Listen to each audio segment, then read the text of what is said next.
Hey guys, and welcome back to another episode of the Corner Flag Talk podcast. My name is John. Oh, wait, hold on. That's not right. No, let's try that again. What is going on, everybody? My name is Brandon. Welcome to a new episode of the Corner Flag Talk podcast. Usually, John is in his position, but unfortunately, John is not here with us at this moment in time. We uh, we cannot disclose John's position as it would be, confidential information. But in order for us to get this pod going on this evening, I have with me Daniel. Daniel, was a good my guy, as John would What's say. up, guys? It's your boy Daniel coming to you for another Corner Flag Talk podcast. I vote that we keep this as the new cast henceforth, and now I want to pass you all on to the next Yuan. and Good and night, uh, everyone. co- and coming back from his parachuting mishaps after the strong winds that postponed the Liverpool versus Everton game, we have Yuan who happened to land into the podcast this evening. Yuan, how are you, my friend? Good night, everybody. So the reality of the situation is, right, like I would be on him often, but when I heard that John wasn't there, I knew I had to be on the show We because had to capitalize on this when are opportunity. these opportunities gonna come again when you just don't have to talk to John? So yeah, I thought, why not? Might Yeah, as well.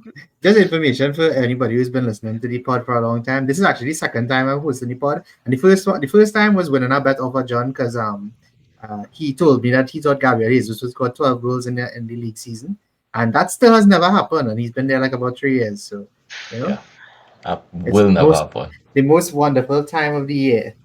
Oh Um, yes. but fellas, we got to get straight into it. We're gonna talk about the main game of the weekend, the Manchester Derby, Manchester City versus Manchester United, where one team managed to grasp defeat from the jaws of victory. It was one of the most shocking things we probably see for the entire season. I think nobody expected anything that we saw. But Daniel, how about you give us a general overview of the game? I thought the game was really boring until about the 87th minute. City more or less created nothing. I thought United defended well, and I thought that they were going to try to play on the counter, but that's not really what they ended up doing. But yeah, overall, thought the game was really, really boring. Thought the goal that Gavadio scored was absolute cheese. I wish it never scored. Because I have Onana in fantasy, so that's half the reason. And yeah, and then everything after the 87th minute was categorized by Mateus Nunes just being himself, you know? Yes. Um he is Say it. I don't want to say what he Say is. So now I'll just leave it because we already basically made John cry with the intro. So if I start cussing on this pod now, it can't be a problem. So bro, Mateus Nunes had maybe the worst 5 seconds I've ever seen in professional football. And he gave a through ball to Ahmad, and then Ahmad didn't score, and then Nunes was like, "What are you really doing, boy? Hold my Let me help beer. you out. Let me help you out."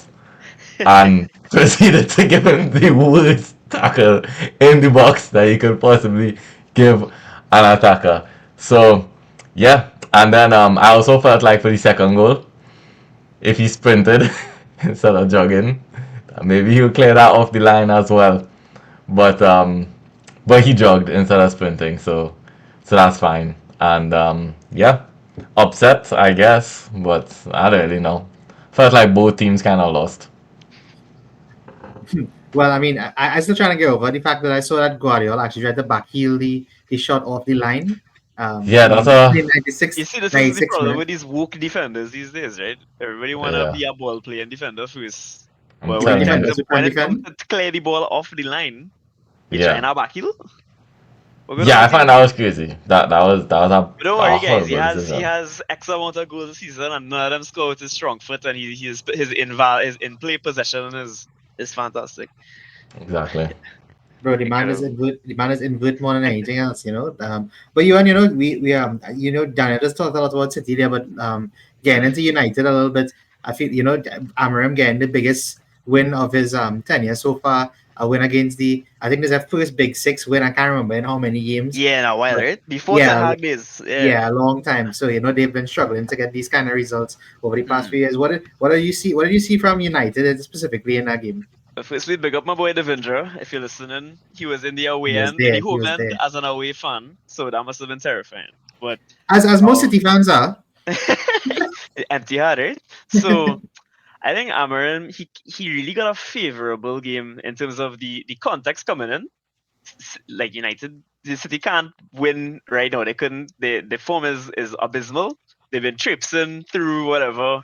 And I have a lot to say on that on Pep Guardiola, but I think the way Amorim approached the game was pretty good. I think so. One performance that stood out to me, and as Patrick said, the game was real boring. But Harry Maguire, bro, cash money as Yeah. that central back, and that's always been his best position. If you've watched him from holidays from to Leicester to England, yeah, when he plays in that back three, that's where he really shines. And I thought he had a really good game. Obviously, the man in the moment is an incredible player. Is Amad Diallo. Everything came through him. I think in the early in the game he couldn't check his runs. But he was trying stuff right. Then again, he remained sharp, and he remained sharp so late in the game to win that penalty. And Bruno did well because I thought Bruno was having a really bad game. Actually, he did well to maintain the composure. Still, I think he's probably the best pen taker in the world. And then the ingenuity. I don't know if you also Thierry Henry's analysis Yeah, of I just looked at Ahmad's it. goal, right? And Patrick, maybe you could relate more as a man who's played more football, but he took his eye off the ball to watch it bounce and then maneuver the ball for the bounce over Edison. Edison's having a garbage patch of form, right? That's an extreme Yeah. situation. I think as well, United were unlucky not to get that penalty. Ruben Diaz, Oh yeah. Mm-hmm.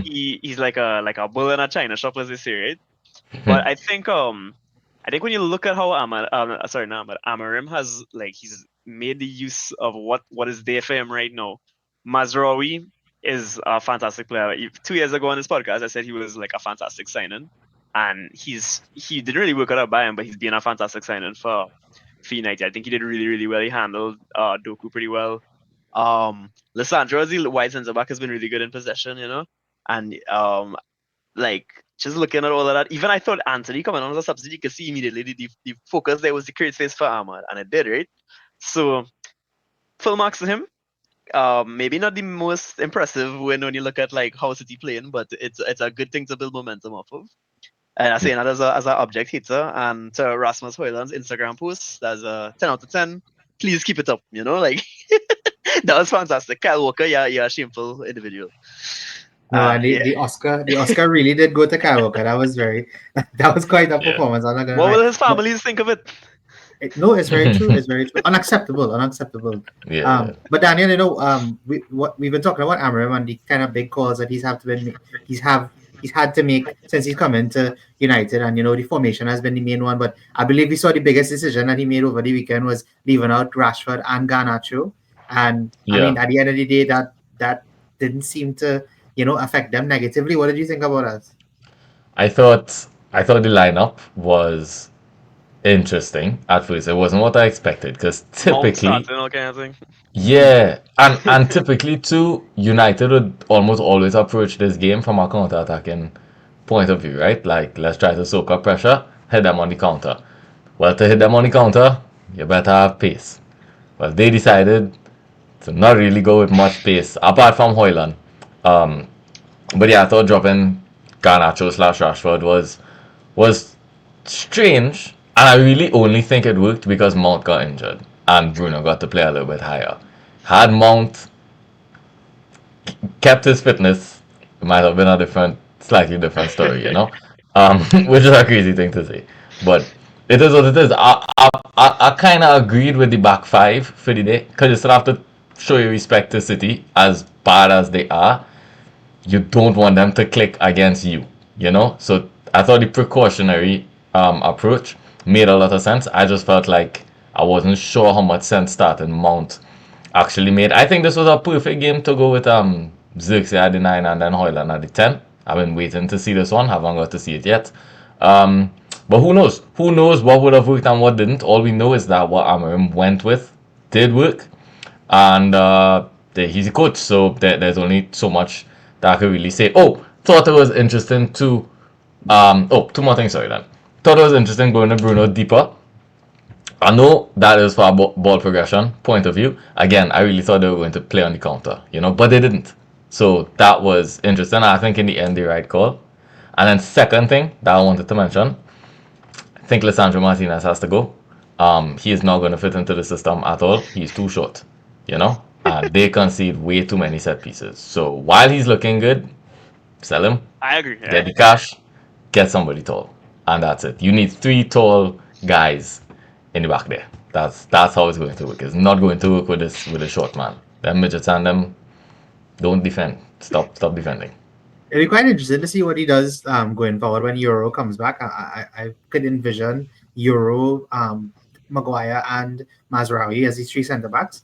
Yeah, So it'll be interesting to see where Alessandro does fit in. So but yeah, until players who are also not performing, I guess we could pick anyone out of the City team. yeah, I still don't know. I still don't know what it is that's really going on. I don't know where this horrible run of form has come from. I feel like every single player has dropped off significantly. Ewan, where do you see? I mean, we've on the pod we've criticized Haaland a lot.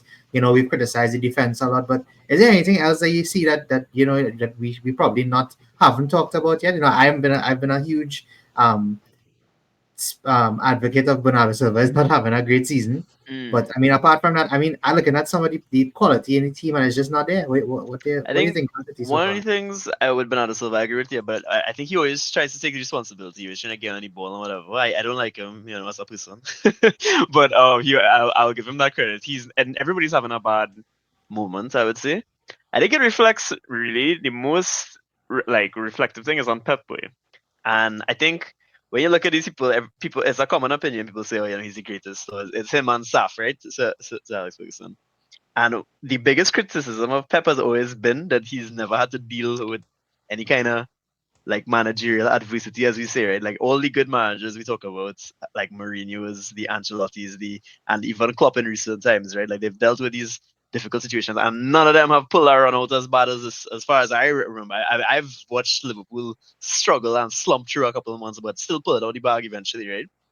And yeah, I don't know. I think Pep kind of losing the plot a little bit, like his over reliance, as Daniel mentioned. Like you realize Mateus Nunes is becoming a kind of cog, and his form is not like allowing that. He's playing awful, and for some reason he ends up all over the field. Um, like maybe it's time to shake it up a little bit, put in some of these highly rated City youths, because City always like to win the PL2 and compete for it. Like put them in. Maybe start from scratch a little bit. um, I think De Bruyne has been trying his best, but again, I think like his fitness and age is maybe catching up to him a little bit. Foden, oh my gosh, bro! Like he has been. This is the worst I've ever seen. Like a player of the year, as they call it, drop off in a season. He's been abysmal. Um, he was terrible this week. He's been terrible for a while now. And when you look, there's really no positive performance. I see people say, "Oh, Ruben Dias should be captain. He's playing for the badge." I'm like, if you're playing bad for the badge, I mean, I guess you're still playing for the badge, right? But I thought he was awful. I don't really rate him as a defender, right? But I think he's awful again in this game. He's very lucky to escape without. I think Edison's been terrible. Um, and it's kind of scary that you see like Gavardiola is really man popping up, and I think he's his second top scorer now, right? Yeah. So it's a whole issue Pep needs to sort of fix, and I feel like what he's gonna try and do is just slap some money on it as as it goes with Manchester City. But realistically, we gotta start looking. If this continues for like a next month, we gotta look at Saka anymore, boy. What y'all think about that? Well, I was what now you going to bring should. up the point. Like I feel like if this was any other team, right? I believe it's one win in 11. Like that Mm-hmm. is Mm-hmm. horrible form for any team in the Crazy. world. I feel like if it was any other team in the world, we would be talking about it differently. I saw somebody say that just tells you the kind of state that City are in, because we view them as a big club, but to not do something Mm-hmm. after it's become so bad. I mean, like that's really bad. And I mean, And the follow up to that would be to have a good January transfer window, because if you don't, then yeah, what kind of message are you sending out at that point? no, correct. And one thing as well. I think it was this summer. Their sports director Jiki, I can't pronounce his last name. I'm sorry. Formerly of Barcelona, but he left the club.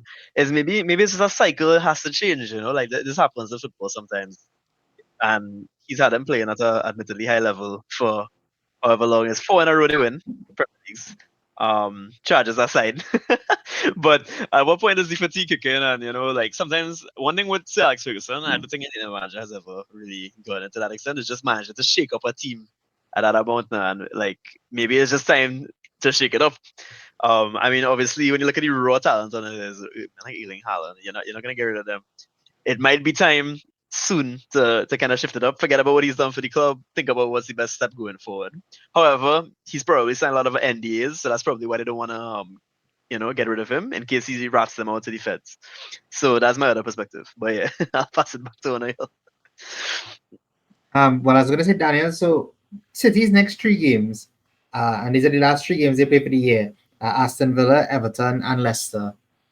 And, I mean, anything less than 9 out of 9 points for City will not be helpful for them. How are you thinking about them, for the end of the year? I could see them losing to Villa and winning maybe the other two. Surely they beat Leicester. Okay, so let's just get that one out. Everton is always a good a record one. against City, No, but I saw a stat, right? I saw a stat that since Ruda's come in, they've faced 74 shots. Yeah, something crazy. Yeah. Which is like insane amount of shots to face. Yeah. Yeah. that is kind of crazy. But yeah, I don't know. It's a tough one to call for City right now. I hope though that because the situation is to me just calling is like begging actually for him to just go back to the 4-3-3 that he's seen so much success with in other clubs. I don't know why he hasn't done that yet. Injuries, right? Like, is the lack of a right back right now? Because he also had like no centre backs on the weekend as well. Yeah, that's the next thing. Like his only centre back. Yeah, but you could go a back four of what do you call it? Lewis, Diaz, somebody, and Gvardiol at left back. I think that's fine. Yeah, somebody has to be fit though. Like, so okay, Walker. If actually nah, Edison before Walker, if anything, to be honest. But man, he could put Nunes to play centre back. That's how he's running. Possibly, but the shape right now is low-key killing them because they don't have the legs and the IQ. It's a combination of both. They don't have the legs and the IQ to play this system because when it turns over, it's like rapid counterattacks and they don't have the shield that they used to, right? And Walker has never been a smart defender, like never. He's just very fast. So that helps a lot. But he's never been smart. And now that he's not as fast anymore, well, he's getting exposed, right? And that's just what it is. So just simplify the system is where I think the next step has to be. Simplify. I don't think he should get sacked, but if he got sacked, he deserves it. You understand what I'm saying? So me personally, I wouldn't sack him if I was in charge. But if he got sacked, it's like, well, you had it coming. And I said this 3 weeks ago in the pod. And that was 3 weeks ago. And he's still been losing. That's like 5 games. Exactly. Yeah. So yeah, I think you simplify the system, go back to 4-3-3, try to hold the ball, but at least in our 4-3-3, the rest defense is better. So when it turns over, you're not getting counter-attacked down the center, So yeah, man, I think I hope he does that. I think it might help a bit, but maybe he has another solution. I don't know. He's very smart though. That's the thing. Like him or not, he does innovate a lot. So if one person is to fix this, it could be him. However, he's never really innovated with a lack of players before. So typically he has all the players that he needs for the next iteration. So yeah, this is uncharted territory. We just need to sit back, I think, and watch rather than hypothesize. Yeah, and remember earlier, like a few weeks ago, we also said that if he was to win the title this season, it probably might be his greatest achievement ever. Because it gets worse, sure. and we don't know where the solution is coming from, or if a solution is coming. So from that perspective, I still don't know. Sometimes I don't believe as we see, and as you like, wow, City can't be that bad. They can't continue to be that bad and just continue to be that bad. And they suck. No, they really do. They do it hurts. You see, as a Liverpool fan, when you're praying for the finest drop points for like the last few years, and now you're just seeing this torrential downpour points this match has been dropping. I'm like, wait, where you gonna come Yeah. from? Somewhere in a He's beach there. lost. He's dropped 21 points for the season so far. Yeah, That's that's like more than he's insane. dropping our whole season. And was he most in a you could get any season 114, right? So even if he wins in Wow. his all his games, that's 93 points, which is Yeah. low for Pep. Yeah.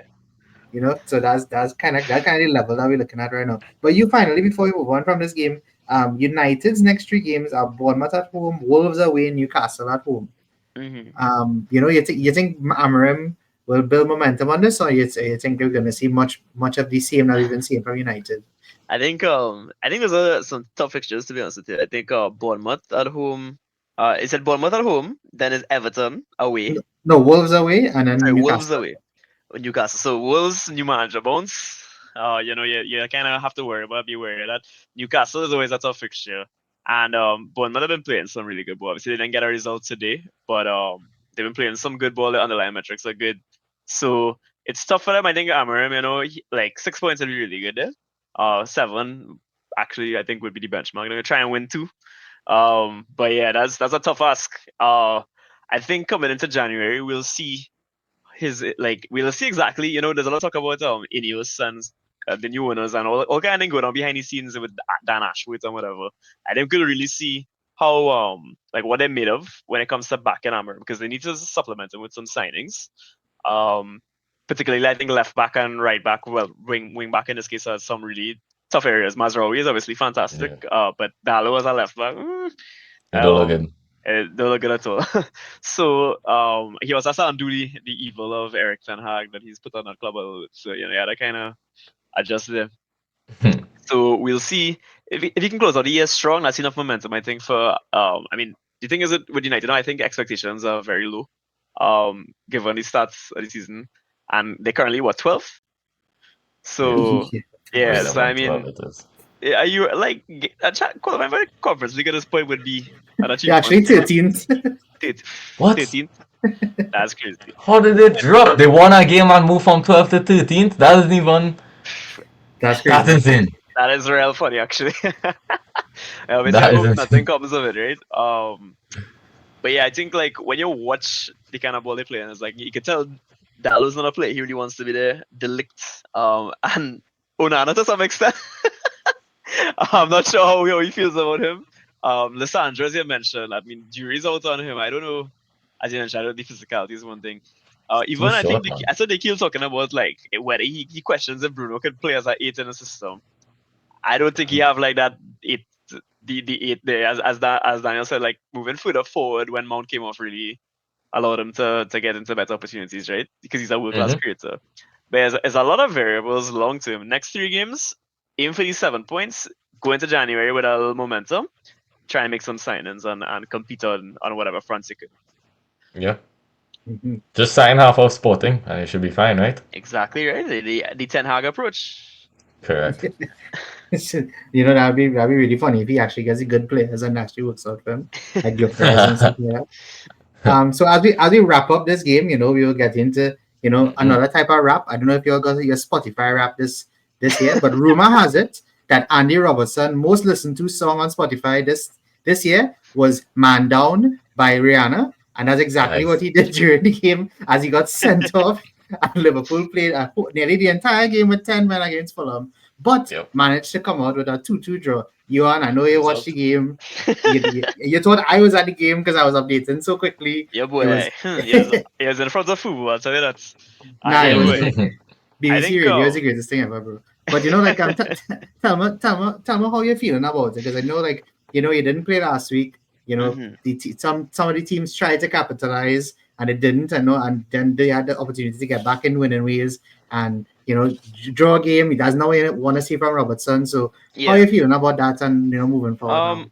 I think coming into the games that were cancelled, like even Everton and Fulham, 2 games that I remember we talked in the chat and I was being very realistic. I was saying I don't think we win both. And Fulham came out and pulled a draw. Newcastle as well as a while ago, a draw. Hard fixtures. We had a good run that we've really come out from good. And the downsides for each game, like the low moment during the running has always been something Andy Robertson has done. Against Madrid, we had like a very dominant game. and he gave away a penalty, which Mbappe couldn't score. He gave away a penalty against Southampton, which is wrongly given, but whatever. This game, I think, is a bit unlucky in a sense because he took a knock early on. You can see he tried to play through it because we have no left backs right now fit. And I think that kind of, to his detriment, caused him to just react a little badly and foul Wilson. I don't disagree with the call. I see some one of them ESPN people say it was a bad call. But coming into the season, we knew like that left side defense was a problem area, and right now it says a lot that Tsimikas, who is who's a firmly a squad player, is really playing better than Robertson, and he's injured right now. So I think I'll never say a bad word about Andy Robertson to say get out my club. Just you could ride bench for a little bit, bro. Andy Robertson for 8 million has been one of the best defenders in the modern Premier League era. He's in terms of when you look at his statistics as well, he is only Trent has more assists than him as a defender, right? So he did cause a lot of problems with in this game. Like from the off, he just wasn't looking at it. Even for the goal that Pereira scored, it was coming from him not blocking the ball. And yeah, I think in January we really need to be smart and look at people talking about Kukas, people talking about Ait Nouri, Lukeba, a lot of different left-sided defenders. And I think we really do need to lock in and get out of because Slot is right now. He hasn't made any additions to his squad, which is unfair when you look at the start he's given. I can talk about that later because I think that game was very emblematic of Slot's approach to since managing Liverpool. But as for Andy Robertson, I'm not gonna be like, hey, I go, but you can't be first choice, undisputed first choice anymore. Like it's not 2018. Well, I mean, I was now going to get into exactly the Slot's approach because one of the things Daniel had sent me in his notes was that Liverpool kept their foot on the gas, and I also found that it was quite interesting. He elected to put Gravenberch back into the defense rather than bringing on a left-sided player to cover Robertson's position, which I thought was very interesting, Daniel. So, tell me a little bit what you thought about that. I didn't realize how smart Gravenberch was. Sorry, I didn't realize how tactically aware Gravenberch was, because I always really saw him as like a number 10, because that's kind of what he did for Ajax. And now he's a number 6, and he's like really fit, like seamlessly into the role, and left back, like just like that, never played it before. But bro, it was even left back. It was centre back. The man was playing. Yeah, he was playing next Tuesday. He was playing next to Van Dijk. And a back three kind of thing, like 3-3-1. Yeah. Well, okay, yeah. But like whatever the case is he is tactically very smart, obviously, as he's proving. And I saw some poll in one of our group chats the other day about Caicedo and Gravenberch, and I just thought that was nonsense, to be honest. I don't even remember who asked the question, but I know who asked the question. Come on. No, but you know what? I don't just because like Caicedo way, but I just think Gravenberch, right now, I think for me, when you look at it, he's been operating this level in Europe in the Premier League against everybody. He's been insane, boy. And again, we knew he would be coming in and playing a lot of football, but I don't think anybody saw that he would come out whoa, that good. There were some moments in that game I was just like, how? He was winning the ball back. I saw him on the left side of the field dribbling, and then your right side of the field last ditch tackling him, man. And it's crazy. It really is crazy. But I think what kind of going on in the radar is the way Slot adapted his tactics to maintain some kind of control in them, because things gonna go real bad after that red card. That was very there's 17 minutes, right? And his change after that, because we had, I think Diaz sort of ran a kind of fullback shift, but he got back control. Mo Salah magic for that goal. Cody Gakpo has been his loyal companion in the back post this season. Every goal you see is Cody Gakpo in the back post, saluted. And yeah, I mean, the goal that we conceded after that, I think Kwanzaa should have done a bit better. I think Trent should have done a bit better. Trent, of course, playing on one hamstring right now, the way he's been playing, but he should have put more application in. But I guess he was asked to play all forward. And then Jota, as Brandon said, Jota coming on for the winner, he said, for an equalizer. There were points in that game I didn't think we were playing with 10 men. We were looking so good now. That's the thing. The energy is insane. Yeah. So big up Slot, because that was reminiscent of Klopp, I think. Under Klopp, when you got red card too, you didn't really think the game was over. You're like, alright, let me keep pushing and try and get something. and Slot kind of like got that feeling as well. I think that's his first red card as well he's dealt with. So yeah, Yeah. similar kind of vibe. And Daniel, like, Trent was too high. Sorry, go ahead. no, go Sorry. ahead, no, go ahead, go ahead. I'll ask you after. Go ahead. No, I was gonna say Trent was too high for that He goal was. that they But they I think it conceded. was a tactical thing, huh? I do think it was a tactical thing because you see he was told that hole wide and he seen Slot like, and then after Yeah, the yeah. half he came inside, and then I think one thing that really impressed me too was his substitutions because he say, "All right, Trent, you playing nonsense, come off." Um, Mhm. and then Jota and Darwin combined for that goal. Harvey Elliott was really good when he came on as well. He's very lively. He can really score. Mhm. I think when you look, we have a lot of injuries too, so he made a good use of a thin squad there. Yeah. And I mean, go away, my ball king. Just fix your fix your mix. But Daniel, like, my biggest takeaway from the game was, to me, it was remarkable watching the game, just thinking, are they really playing with 10 men? Like at many points during the game, it was just like they were. I think they were keeping up with Fulham, and sometimes I thought they were overrunning Fulham. So Yeah. like, I think we've kind of like underrated the team a bit, because we've been saying, oh, they haven't made any signings, but the team as presently constructed is a very good team. Like, Yeah. the fact that we could continue to keep up with 10 men for like 60, 70 minutes, that is an achievement by itself. And that's why I think that it's early enough to say that regardless of who wins the league, Slot has to be the manager of the season. Because what he's done as a manager, right? Regardless of who wins the league, I'll just say this: even if Chelsea wins the league, Slot has to be because Maresca has not been as much of a tactical genius as Slot has been. I know we'll get to Chelsea soon enough, and I think Maresca is doing excellence is not even the right word because it's unexpected. That's really what it is. Because this man came from Leicester and just jumped up an entire level and now took Chelsea, a team that really struggled last season, to title contenders, and that is insane.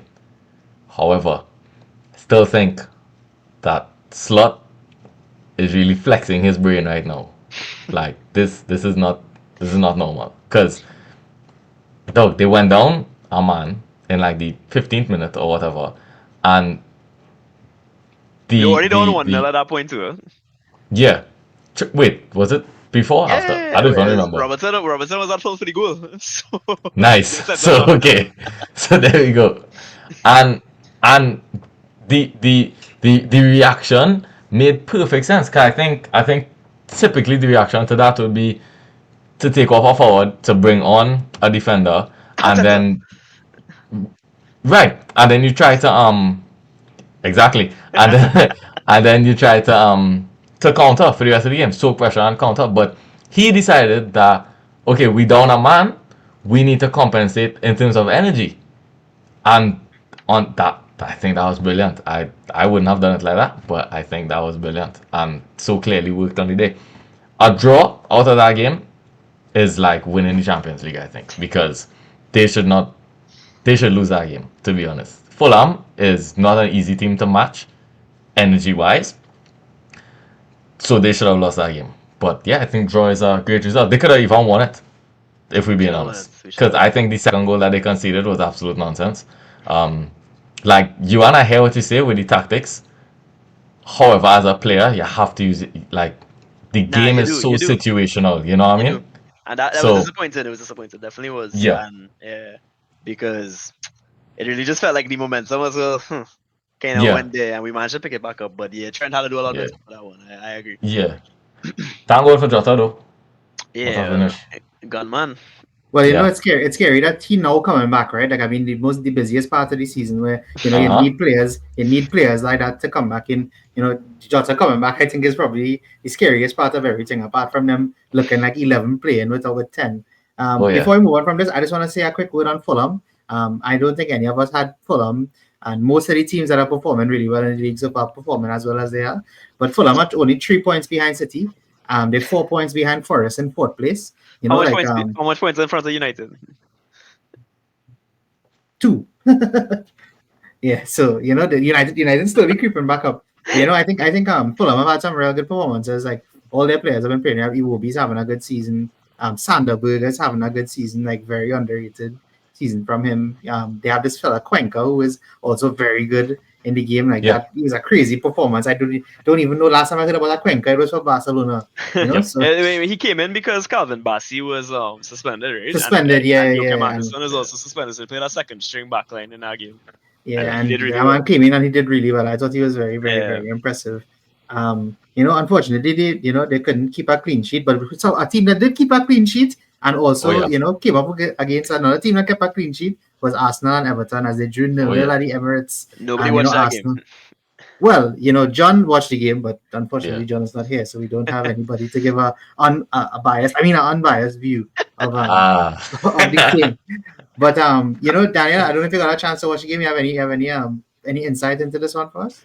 My friend, I did not watch the game, so hopefully John reaches soon enough and lets us know why the referee was at fault and the linesman didn't tie his shoelaces so he couldn't see properly the offside that was Where was really the onside. linesman from, and where was the VAR official from? Can somebody pull that up? That's Like, those are important questions. I'm gonna get the answer. Thank God for Google. gonna, gonna find out right now. I For need me, it. for me, fellas, I've said this for the whole season, and this Arsenal for me right now is butter knife FC, no cutting edge, like none whatsoever. Ah, And I just feel like this is what going to cost them at the end of the season. Like they have so many good players as they've been claimed to be, especially some of the new signs that came in. Like I thought Marino came in and he didn't really do anything in the game. I have some points to give on that. Yeah, yeah. And again, Saka did as much as he could. Havertz did not have a good game. I think it's just been very flat from Arsenal. I don't know if it's a thing that's going on with the team, if the balance isn't right, if they're not playing the right players. Where you seeing that right now? Well, Like, what do you flat think is about it? really right when you look at it, right? I think a lot of the talk early in the season when they were dropping points was like, oh, we had 10 men justifiably, Like I think some of those calls were very questionable as well. Then Odegaard being injured is like, oh, but Odegaard comes back, but Odegaard had a stinker in his game. I think I saw Stats News posted cardio. Yeah, I love that. I love the cardio man of the week. But yeah, I think I saw as well just a lack of like penetration. Right? It's like Martinelli is. I actually thought last week against Fulham he didn't do a bad job. People talking about his run or whatever, but I thought he played pretty well when he came on. He was, again, there was a chance we should have shot. He just nothing happened. A lot of the time it's just Saka carrying this attack, and you would have expected by now. And this is something I talked to John offline about. It's just my big concern about Arteta is this squad building thing. Like, how has he not realized he needs to prioritize that attack and play a little more? People joking about set piece FC. It's really not a good look when like who are the big teams who are known to be like set piece teams? It's like West Bromwich Albion and Stoke, right? So it's obviously a good tool to have in your arsenal, no pun intended. But when like I saw somebody tweet like, boy, they're open play coach away from winning the league. Like, what's going on? And Everton are a team that are notoriously, very especially under Dyche, right? Very very antagonistic. John Pickford is a very antagonistic player. But they don't care. They will frustrate you. That's what they try to do all the time, as I hate playing Everton. And they're really a team that thrive off hatred and the narrative and momentum and things. So they will do what they have to do. And yeah, I mean, for Arteta, the question is, what can it be done in January?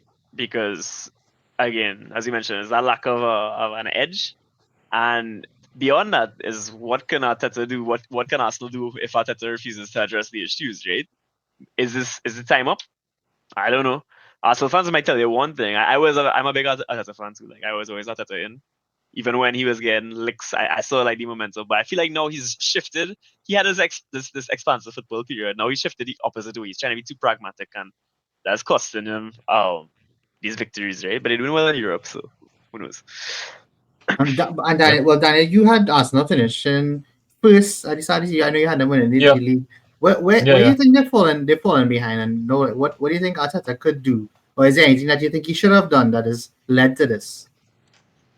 It's Bro, it's honestly a tough one. I think that he has not made any tactical tweaks from last season to this one, and in the Premier League, you can't do that because you just get found out Right. immediately. All the best managers in the league in recent times, such as Pep and Klopp, have made tactical tweaks from season to season, and that's how you stay relevant. And I don't think any other team has done that, and no other team has. I'm not trying to disrespect people's teams, eh? No other team has stayed relevant enough. Arsenal were trash before Arteta 40 kicked in. So that's how they got the luxury of two good seasons with more or less the same tactics. Even though they ended up copying Pep with four centre backs, but whatever, we don't need to talk about that. But now third season, teams have obviously studied them because teams starting to respect them. I don't think anyone respected them in their first title charge. And then last season it was like, okay, they're good. So we need to pay attention. But now they have the defensive side down. They just look so stale going forward though. You know what I mean? And they, to me, they've done the harder part. I think it's harder to be defensively solid than to look good in attack. I really do. A lot of teams look good in attack and concede 5 goals, like Wolves. It's harder to keep clean sheets in my opinion. They have the hard part down, but I find I just call Arsenal like the most robotic team, the most robotic good team that I've seen because the Yes. fullbacks don't overlap, the midfield don't rotate. Like it's so stale and so it's positional without rotation. So what is that? You know what I mean? Like Saka will always stay on the right and kind of cut in, but then there's no overlap, and Odegaard doesn't really interchange with him anymore. And then on the left side, just forget about it because Martinelli is just like, And we'll see it in the and stress head. yep, exactly. And I just think it's too stale. I wouldn't know how to fix it because I'm not really Arteta, so I don't know what he's thinking. I don't know if that's part of the rest defense to clog the center, but come on, you need to take risks, right? Like the defense is good, it's really good. Take some risks up there. That's my opinion. And I think Boy, as well Oh, then like no, go ahead. Yeah, go ahead. you go. and Yeah. yeah, the VAR was Paul Turney, who is from Wigan. Apparently, that's the Greater Manchester region. So we know, right? Posted Okay, is a cloud. I know that first hand, but yeah. that's right. So now we see why they couldn't finish their chances on the day because Paul Turney, the Greater Manchester region. That okay? Don't John have to is say it just in again. spirit way. Exactly. If you cut one head, two more grows back. Yeah. But I've been saying this for the whole season, boy, and I just don't see. I see like there are so many deficiencies that Arsenal have had that are now being highlighted even more. And I feel like they have this super reliance on Salah, not Salah, sorry, Saka. That I feel like is becoming a problem because you could really. I think teams are finding their way to not stop Saka, but to slow him down a bit, Yeah, yeah. and that is really is what hurting them because they don't have an equivalent to Saka on the opposite side. And people can say whatever they want about Martinelli and Trossard, but at the end of the day, if the rest of the team are performing well, it's kind of hard for the other teams to perform well. I just don't. What do you all feel about how Arsenal will be coming on to the end of the year, second half of the season? Because I mean, they've dropped so many points so far. I mean, the title race Yeah. looks like going to be a close one. I believe they're 5 points behind you on.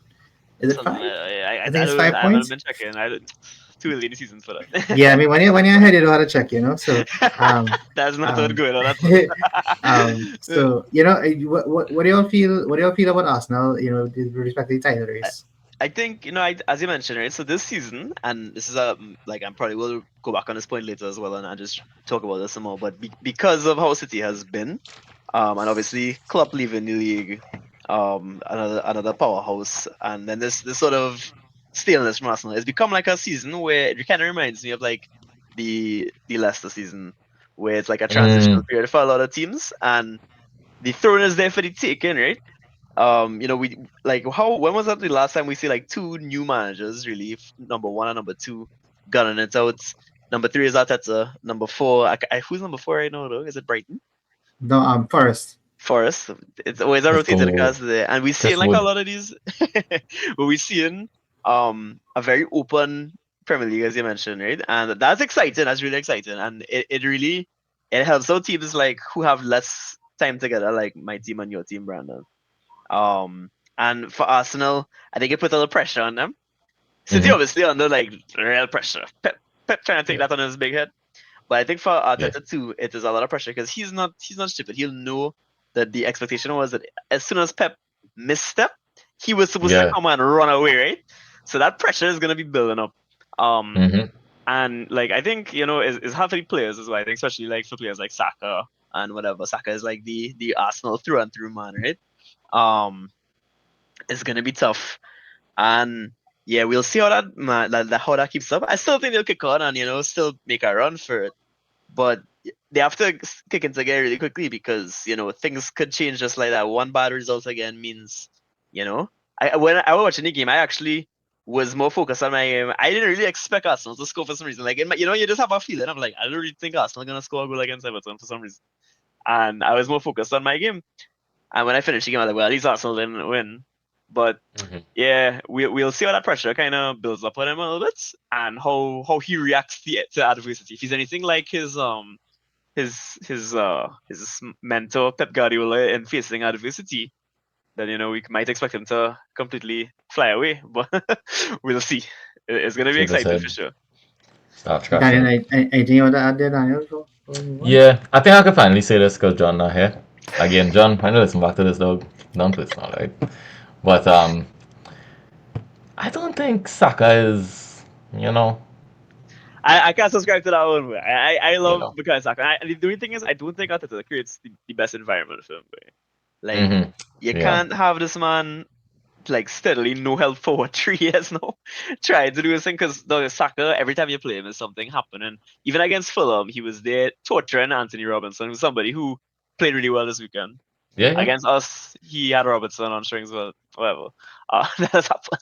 And every time you watch him is something, right? But is as you mentioned, he hasn't really evolved his game to know really when you have all that gravity and like players who are elite in that right wing pocket. We talk about like the Messi's, and even now you see it with Mo Salah.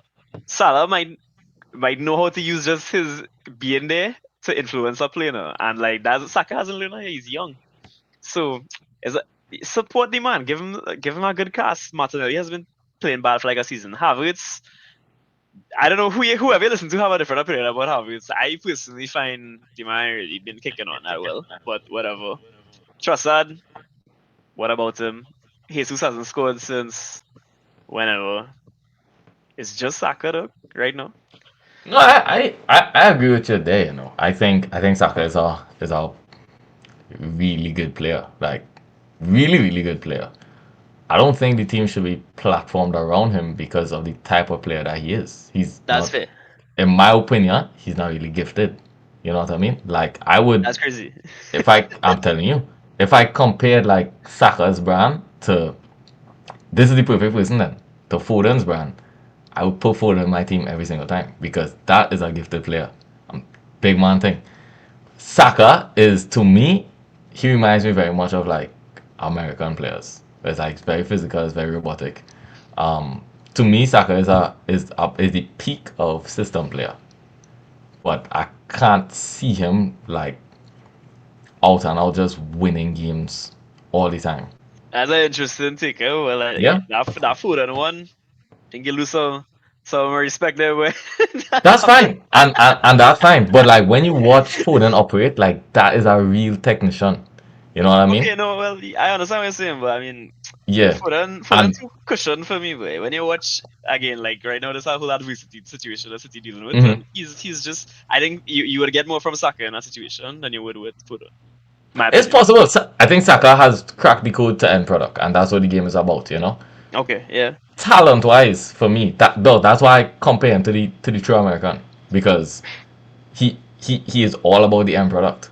Okay, I'm talking about talent, and I would want to platform the talented players. I think Saka is about the best supporting cast you could possibly get. It does not get better than him as the supporting cast. But like in that team, I think Odegaard should be platformed. Okay. because that's the real I talent. feel it's more the opposite In my for me. opinion. Where I have it a different way. But you know, what Yeah. will be funny is when John hears this, he's going to flip out because No, he No, is. He no, he's is. gonna be but talking here, to himself. but here it is, right? Like this is a thing that I've been wrestling with. Excuse me, myself. Mm-hmm. Excuse me. What do you have? Don't want to get out. Unlucky. So you said that you think that soccer should be platformed, and Daniel, you saying that Odegaard should be platformed. But Yeah. in isn't that not the problem in itself? Because Arteta can't decipher between who is actually the piece. Because people at the start were saying when Odegaard is out, that's where they will drop off a bit. But if Saka Mm-hmm. is out, you don't think they will drop off like significantly more. So like I for do. me, They I will. think I do. that's a big. I no, No, but I think so as well. And I think Saka yeah. is the key because they were getting by without Odegaard. But I think if Saka gets injured, then or something happens to Saka, then that is really where their downfall lies. And I think Oh Arteta has yeah. not done enough to maximize At all. Saka being the platform person because I think he's struggling to figure out, do I platform Odegaard or do I platform Saka? Because they both, if we're being real, that is the two. They are the Hmm. duo. But who Yeah. like even when we talk about great duos and stuff, right? Like Yeah. Drogba and Lampard or Kane and Son, for example. We knew who the main man was. But Exactly. I don't know who's the main man between Odegaard and Saka. I think the main man, because don't get me wrong, obviously Odegaard is a hugely talented guy, but I think it needs to be Saka and another attacker. Where, like you need to figure out you need to get somebody who maximizes that. Remember for a time, right, when Jesus was in that vein of form, it was him and Saka really cooking up this, right? It was like Saka playing off somebody, and since he's never had anyone to play off since then, and I didn't say he should be platformed, to be honest. Like I remember you said that just now, but I think it's like a kind of negative space situation where he has Arteta has to learn how to use him when he's on the ball or when he's not on the ball. It's like Yeah. you need something else. When it's funny that you mix him up with Salah when you were comparing him before, right? Because people have also said like Liverpool over reliant on Salah. But when you look at how we play, we maximize Salah, but we have the system also allows for others to thrive, right? Like when you look at against Madrid is a good example. Salah didn't really say anything until the penalty. McAllister was the man saying everything. Even Darwin had a really good game in that game, and obviously Cody Gakpo came up and scored in the end. And Salah might come away with these results and this end product, whatever. But we've managed to. There's a system that maximizes him, but you feel like it's just because of how Slaughter's managed to kind of get the parts around him going. Salah is performing as well as and obviously Salah's natural talent and eye for goal and assist has a lot to do with it. But it also feels like it's not necessarily like him pulling us out the mud. That's how you feel with Saka sometimes. It's like, hey, Saka had to come and if you do something magical right now, Arsenal will never score. But Liverpool, magical like that's where I feel like I think magical is a stretch though, because I don't okay. see magic from Saka. Wait, did you say Saka or Salah? Saka, but I said so. Like, I don't think when you watch Liverpool, you feel the goal could come from anywhere. And Salah might be involved, whatever, but and you'll say like, okay, something had happened for us to score. But then with respect to Arsenal, I feel like you look at them and it's like sometimes you might think it had to be Saka doing something in that attack, otherwise Yeah. nobody else is gonna do anything. No. And that's the problem. Like Odegaard obviously might contribute, but they need somebody else who can maybe shoulder some of that weight of the attack. And I like that's the thing. I know you're gonna say that you don't think Saka capable of the magic, but I'm saying like sometimes if it comes down to the front three, it's gonna Yeah. be you need Saka to do something. Meanwhile, as we talk about Liverpool, Darwin and Jota combined casually to score that equalizer. Right? Yeah. Again, and people malign Darwin, but when you look at his numbers last season, he was Yeah. really good. Diaz been picking up his slack. Gakpo has been really good this season. So again, goals coming from different places. You have Trent, whatever. So No, I mean, maximize the squad and use that to maximize Saka. That's what I'm saying. yeah. No, Saka would be a good one to maximize, to be fair, because Mm-hmm. he is like very efficient, Every season you look at his numbers and they are through the roof, especially in my opinion. But he is very efficient. But you see how like Salah could pull something out his, Yeah. I don't see Saka doing that. And again, I think it's fine, but I just think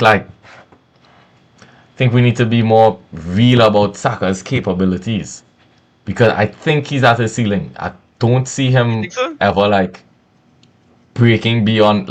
He is very, very good, Will he have a season where he goes on and scores like 35 goals though? I don't know. Could Yeah, Salah do that? I think he can. that's kind of the part where I agree with you, Daniel. Like I can't see Saka, like because I really like Saka, and I think I like Saka more than a lot of Arsenal fans because Mm. I actually I've been real to your bro. I'm very honest about Saka. Like Hmm. I think I don't think he can ever be a serious goal scorer. And then at that stage, then you're relegating him to being a playmaker and assister. And I don't think that's what he is. I think overall he's a very good player. And Yeah. what do Yeah. you how do you as Daniel said, he was probably the best supporting cast player that you could ask for Need because a he goal will give you scorer, is what you everything say. that you need. A goal Well, scorer. I mean, who? That's what it Geez, is. this And is I like think we all rocket come to the science. same point really here that Yeah. If Saka wants to play as a supporting, and again, I kind of agree with you like in terms of his goal scoring numbers, will probably never be as elite as like a Mo Salah or whatever. Yeah. But he has the potential to put a playmaker numbers up. Yeah, for And sure. whether it's through corners or through like open play, he has a fantastic eye for a pass, and he's capable of scoring Hmm. a great goal. So then, you need a gun man. That's all you need. Or if you're like I win league this season, next season leave and Andy Robertson's leaving, we need a left back. And Saka, that role is for you. So He would do either it way, well. dog, The I'm best telling you, supporting cast though. that's what I'm saying. So either way, there's a Exactly. solution, right? The two possible solutions, Saka, if you're listening. Yes. Oh my god, that was Wait, great. wait. John going Any- on very upset, yes? anything. No. Listen, for the fans, for everybody here, this is not Saka slander. If Oh anything, no, no, we, no, we 100%. It's if, not. this is if anything, we are trying to say I love Kai Saka. we would like to see Saka in a better environment. That's You it. know, Yeah. to see, because he's a really good player. He's one of the best players in I the feel league. Dan might be slandering He him a is. little bit. Dan might be slandering him a little bit, but I might have. I might have. I To think be honest. the rest of us, yeah. Right. Oh yeah, definitely, Let, definitely. let me just go through the program here. Right, so we got through the title. Yeah, the people who in the title race. Right, so we can move on to Chelsea because we know in the title race. I knew that was coming. Nice. I don't know what So, this collective gaslighting campaign is. You know, I hear all they're like, oh yeah, Uh, and they always hit me saying like we are not in a title race. So you're like, dog, exactly. yeah, acting like what is that? Where are we in the table? I don't even know. Exactly. That's what One game at a time, bro. or they're acting that's what like One game at a time. or they're acting like one of those open AI lawyers right now, just like no, we are not in the title. No, come on, man, bro, like maybe you weren't supposed to be in the title race. It's like just like us, but you end up there. So yeah, it's halfway through the season, you're second, and you waste time our kickoff starts. So yeah. Chelsea beat Brentford 2-1 at the bridge this weekend. No goal contribution from Cole Palmer. My FPL was quite sad this weekend. Um, Boy. Yeah, but Chelsea continue to press on, and I know both of you all think that Chelsea are in the title race, and I continue to defy the promoters that we are in the openly title race. defiant. Idea they're Yeah, like, openly I can't wait. defying. Yeah, but I mean, are you all more convinced than before, or do you all see anything else? I still think Caicedo is having one of the Oh yeah, for best sure. best seasons of his career, probably one of the best midfielders in the league He's right showing now. why you all paid and why Paid we so were much willing money to for pay him. that amount of Yeah. money. Yeah, correct. And at the same time, as I bring that up, I mean, I don't know if everybody can see my name, but my name is Enzo's divorce lawyer, and that's Oh that. yes. Yeah, so I mean, that looks. He probably paid 120 million for that because he's a kind of that player right now. And then we have other players too. And I know Daniel's biggest up, Nico Jackson scored again, Oh and yes. Bro, yeah, Nicholas Jackson, I've been very negative on him, but this season he's been so good, bro. He's so good, and it's the fight I love to see. That wow, he's a fantastic striker. the one thing I really like about Jackson this season, and I don't think this is the one thing I don't think anybody could take away from him this season. I think he scored a lot of timely goals. Like when Yes, we needed him to score, he scored. Mhm. And I think like as far as a striker goes, you can't ask more than that of your striker to score when you need him to score. And for me, that's probably the best thing. And Cucurella after slipping up, coming and scoring a header. he have the pantomime villain about him, and Yeah. that's really good, I think, because I was real pissed when he pulled down when he pretended to get a head injury. I'm like, that's crazy. Pretending to get a head injury in this level of football is absolutely crazy. But yeah, boy, like as you mentioned, like that Jackson goal took the momentum out because I think right before that Fabio Carvalho hit the bar, right? I was one He who did. I didn't watch a lot of football this weekend. I watched like 3 or 4 games. But yeah, like that was when I watched obviously title contenders, I like to watch the ball. Um Exactly. Robert Sanchez might never have a game like that ever again. He was really, really good. I think he's because this season he's been like a shaky part of the system now. But he was really good. And yeah, Nicholas Jackson, Moises Caicedo, Enzo Fernandez, like that triangle there is phenomenal. It's been really good this season. Yeah. Yeah, Daniel, anything you wanna add on Chelsea? Yeah, I Hopefully not mean, title race talk. not not what? Not title Not talk? title Okay. race talk. Not title race No. talk. Um, I thought Caicedo was phenomenal. He is having a really really good season, and this is always the thing with me now. Boy, I realize could be polarizing when I give an opinion. Just because I like Gravenberch more does not mean Caicedo is having a bad season. By no means, Caicedo is having a phenomenal season. I just think what Gravenberch do is just more difficult. That's all. That's literally it. Anyway, this Sanchez man, he needs to be stopped. Uh, I think he should be dropped by next game. Please, Maresca, if you're listening, It's drop Sanchez. strange that like I feel like y'all would have gone in and brought in with all the transfers you make like a good keeper now. Like the like 11th one, the 11th keeper on the books. I don't understand that what's that going one. on. Like yeah, I don't know. I really don't know what's going on. And like I know Brad is a man criticizing for saying this kind of shot approach and now saying, the opposite or whatever. But Yeah, the way I Yeah, we see it still still, we still ain't fall on a keeper, not striker though. no, We that's yeah, the still thing, ain't that's right? fall That, on. that's the thing, and for me, I think as well, like people saying like, oh, the maybe you could talk about Jamie Carragher as a whole other story, and we say there's no underdog story, but I think the level of expenditure does in a way equate it to like not being like on like it is in line with a title race, when you spend that amount of money, which I think is like a fair comment to make. And the big talk of last season, of course, was that Chelsea was really disappointed given the money they had spent. And now we've seen the opposite thing. Then the big yeah. surprise really is how quickly everything is happening under Maresca. I think that in a sense is like being, as I mentioned before, with this being like a kind of transitional season for the league, it's very advantageous for like a player like for a manager like him, a manager like Slot, even Nuno Espirito, whatever at Mhm. Nottingham Forest, right?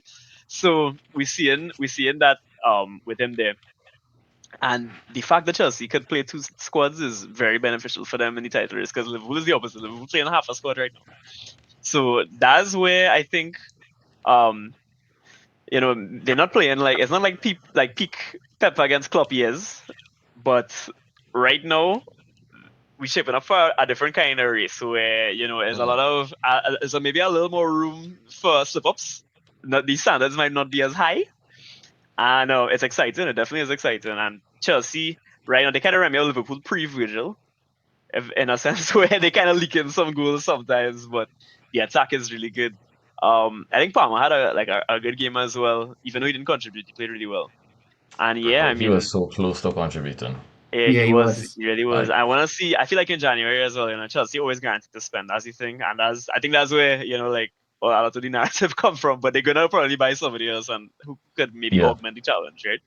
So I think yeah, like the thing with Sanchez for me is that he's too horrible in build up. You know?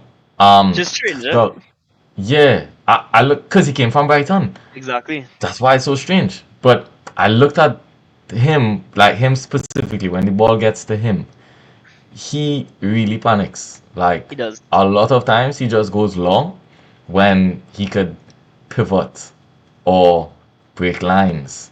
You know what I mean? Like the opportunities are actually there, but he doesn't trust his technique, so he just goes long instead. He doesn't trust his left foot either, so he just boots it instead of actually trying to play a pass with his left side. And I think like for a keeper, you can't have a bias anymore because most keepers being asked to build. Hmm. And I mean, dog, you're professional. You should be able to hit the ball at least 15 yards Yeah, with your weaker side. with some pace, Like right? Yeah. come on, So, you what do you know. think on that? Like, as a Chelsea fan, was the next step in not competing for the Um, title? well, the first step would be to finish fourth this season. Um, Nice. and I think for next season, I think hopefully we'll be making some more key signings in areas that we don't have and areas that we need to brush up on. And What areas we do have, eh? well, you see, Yeah, okay. the issue is we're lucky this season that we have the opportunity to do the two squad thing because we can't do the two squad thing if we make Champions League next season because we'd Yeah, have to you're gonna play run all away the with players. conference league, I feel though. So that's Yeah. the Yeah. positive at least. I mean, we should, right? I mean, like I would like us to win. I don't care. To me, a trophy's a trophy. It ain't it for me. Yeah, correct. So Yeah. but yeah. But I mean, in terms of the league, like we don't have anything to. We don't have any. All our players playing once a week basically. So Yeah. that's the crux of it. But at before we finish up on the league, a huge game that happened this weekend was a battle between two of the European giants of English football, Nottingham Forest and Aston Villa. And Forest came back and won in 96 minutes by Anthony Ragas. Forest up its fourth, by the way. They're only I want to say only 8 points behind Liverpool, but that's 2 points behind Arsenal, 6 points behind Chelsea. Forest are having an incredible season. Spurs won 5-0. I don't know if you all saw that, but they beat I guess Yeah. Southampton. take a guess who. Oh yeah, damn, you said it already. I mean, was it that easy? In the first half too, I thought it was gonna be Yeah. 10. I thought this was the day. Dog, Yeah, imagine being the guy to tell Russell Martin when he walked in the tunnel early. yeah, bro, that was crazy. Yeah. It's was 5, crazy. not 4. Yeah, Gap. It's actually 5. I saw Yeah, the Twitter account saying as a 9-0 happened for Southampton. Yet was revived this weekend because they were waiting Like to as see a if it man happened. who lived, I have some friends from my year in university who went to the first 9-0, the Leicester one. Oh, damn. I said it was the most like depressing atmosphere, like with a funeral where like it's crazy. People, it was Damn. empty, it was raining, and Damn. yeah, like Southampton right now it's sad because I was very delusional on my prediction and saying they'll stay up, but that's me more being optimistic, I'm a City to an extent, but yeah, And as they touch on it right there, we had two managerial sackings this weekend.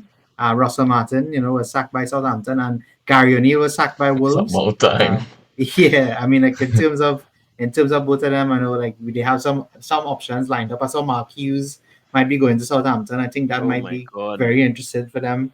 Oh my I God. think Vitor Pereira is the guy who's gonna go to Wolves. Yeah, them But, never going for Englishman again. Them going right Some back. Yeah. Portuguese. Yeah. Yeah, definitely. I don't know if you all noticed, but Bournemouth are up to 6th in the table. They're actually 2 points behind City. Well, No, you see, they're playing that's some not good stuff. surprising to us, brother. It's you who might be feeling strongly about that. Yeah, well, you better enjoy it while it lasts. They probably slip down like 10 places in the next, Yeah, in the them next Doc, 10 but games. now while they have Doc Ock in charge, way. No, it's true. He does Doc Ock for one of them parallel universes, definitely.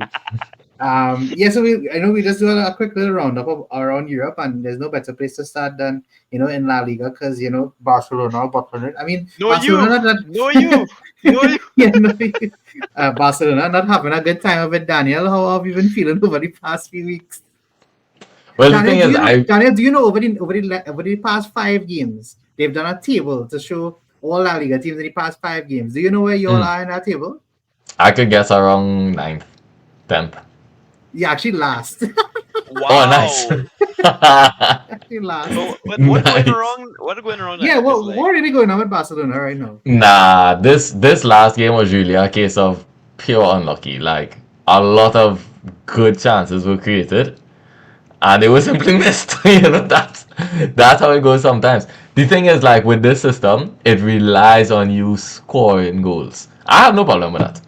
The high line, it's super aggressive. So I mean, everybody knows how I'm Barcelona gonna say plays now. something about that afterwards too. Now it's like, but when you're done, but you have Sure. yeah. Yeah, no. Anyway, everybody at this point knows how Barcelona plays. The game plan went right, and because of that, I have no problems with it. You know what I mean? I think tactically it worked, created a ton of chances, missed, and sometimes that's how soccer goes, and conceded. And again, I expect Barcelona to concede a lot of goals this season because of the front-footed approach. And we don't really have. Oh, I think Daniel frozen there. Boy. This is Hello. No, average he's back. and huh? Just repeat that. You froze for a yeah. second. Just repeat that. Oh, I said we don't really have great defenders. Pau Kubasi is young. Inigo Martinez is an average player, and Araujo is average and injury prone, and Koundé is a right back. So, like, what do you really want them to do? I think that the high line makes a lot of sense. and it relies on you scoring. And again, I think it was a case of correct working, wrong answer. You know, yep, I have no problem with how the game went. And as a Barcelona fan, I have spent the last couple of years of getting your hopes up and then it doesn't work out. So this season, actually since last season, that don't happen to me no more. I cool, you know, I real cool with it. Like you cannot get my hopes up, not Barcelona. We You could know, bottle the Champions League now, and I will be fine. I don't care anymore, you know that, and football that's will do fine. that to you. I just Football will do enjoy that the to a football, man. and that's it. No, but you see exactly what you said about the highline. Like it's such a like I've been there as well because under Jurgen Klopp, I think it was the 1920 season, we had the most amount of offsides quotes. Like I just Mm, remember that that. was when I think it was Joe Gomez and Van Dijk. mm-hmm, And um like I know how it could be, especially when you're learning and when you don't have the players necessarily for it. mm-hmm. Like people look at the Madrid game and they're like, "Wait, boy, they're real catching Mbappe offside." But there's a flip side to that, Yeah, and the flip side is yeah, you're gonna miss some, and that's exactly. what you will see. I didn't get a chance to watch this game. I did, but like I know that's just like a pain of it, and it's part of the trade off. You play that high line to force us turnovers really and create more chances. And I think as well like one of the bad things as a neutral it's just the overuse of Lamal resulting in this injury because I like to Mm, watch him at the football, but again his minutes have been terribly managed, right? yeah, But as a Rafinha fan, you know, that's always good there. But the thing is that, like I heard Lewandowski in particular was very unlucky this weekend. I hate throw away a lot. mm-hmm, I didn't watch the game. That's the only thing. But I don't think it even matters now because Madrid like they don't want to capitalize either. So yeah. It might be you could Atleti. Yeah, I was Maybe about to Atleti will say win the that league. the team that looking like they're going to capitalize is the most informed team probably in the world. Yeah. Do you see Atletico the Madrid have problem? won. Sorry, Yeah. sorry. Oh, no, go ahead. No, go ahead. Go ahead. Go ahead. No, I was just gonna say the only problem with Atleti is that they look as good as they are, and then when they come to play Barcelona, is always L. Like that is the one game I could bet on every single year. They could be amazing. Barcelona could be on a 9 loss streak. I will still somehow beat these guys 4-0. I don't understand how it happens, but it just does. And that's probably why Atleti wouldn't win the league because they're going to drop 6 points to Barcelona. Your direct rivals, you know? Can't do that. I was looking at it here. Atletico have only conceded 11 goals for the season. That's actually kind of crazy. It's wow. insane. They've actually scored 31 goals and they've only picked up recently. I believe they've now taken their streak to, I don't know if it was 10 or 12 games, but they've been on an incredible streak of recently. It's crazy. That's You want to really say anything on impressive. Real Madrid? I mean, like everything Real Madrid has been Lawton, as we're supposed to call him now, until But yes, we are Frappe, allowed to, yeah, we are allowed to call him Mbappe again. Um, so anything on Real? I mean, I think they're looking a little better these days. I know Mbappe yeah. was out this weekend, but Yeah. You know, like we joke about it, but Rodrigo coming back really helps. I think he's a player yeah, who, and just to tie it back in though, if Rodrigo had been appreciated, Arsenal should flick and go and sign Rodrigo. If you ask me anything, because Yeah. to me, anyway, that's a whole other story. But I'll let the other one sit it all there. But do you not think he'd be a great signing for Arsenal, it'd be a great Rodrigo? signing anywhere, to be I honest. think so. Even for Liverpool, I'm taking Yeah. Rodrigo, my Bangladeshi brother, right?